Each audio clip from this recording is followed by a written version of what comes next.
My name is Lily, and today's date is the 22nd of February. I was raised in the northwest of England in a city called Chester. Growing up, there wasn't a huge art scene, I just loved to create. Thankfully, I was lucky enough that my parents would take me to art galleries when they could, though most of my influences likely come from being online. From this, I was introduced to feminism and became heavily engrossed in the topic online and felt strongly about women's rights. My family also felt strongly about it as well, especially my granny and nan, who both encouraged me to fight for my rights as they had done so as well. These influences became what I was most interested in, leading to my feminist-based practice. My biggest influences in art are based around topics to do with women. My recent influences include the Baroque, Renaissance and Pre-Raphaelite periods of art, where I look at how women were portrayed in paintings within these historical periods. At the moment, I am looking at how women have been represented as a muse, and how women have portrayed themselves as a muse, leading me to look at self-portraiture. Women were typically presented as feeble and meek by men at the time. However, artists like Artemisia Gentileschi broke this mould, painting women as capable and active, even portraying herself in this way. I have also been enjoying adding uncanny undertones to my artwork, playing with how people view art and drawing the eye.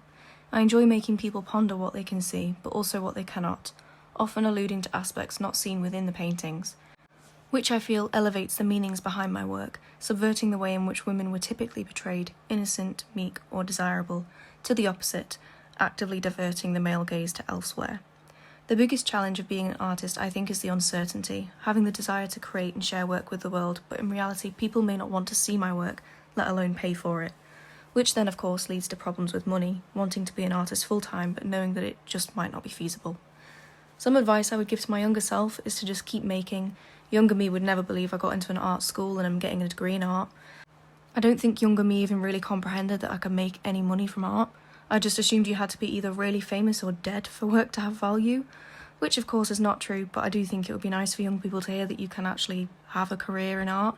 Even if you aren't making art full-time, it doesn't devalue the fact that you still create, and work has value even if a person isn't famous. I'm an oil painter, and because of my influences, I try to keep my techniques relatively traditional to keep them in a similar style.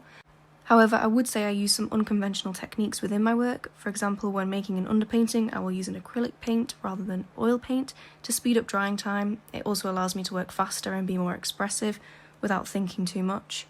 I will then go over that with oil paints, layering the paint to create textures and depth using glazing and wet on wet blending. It really depends on my mood or how much painting I plan on doing when it comes to background noise when I'm painting. Sometimes I'll listen to music. I did used to love a podcast called The Magnus Archives, which I listen to all the time painting, and I would listen to that when I knew I would be painting for a while. If I'm doing something smaller or quicker though, I'm more likely to paint in silence. I think the best reaction I've had to an artwork came from a group exhibition I took part in first year of university. We initially put it on at the university but then got invited to put it on again for an event night. The work was based around girlhood and a tea party gone wrong. A girl came in and saw it and started crying. She said the work just explained everything about what it was to be a woman.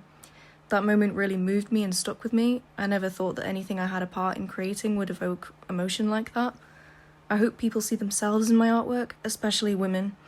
I hope people think about the women they see in my paintings and see their family and friends, but also the people they don't know, the people they don't see.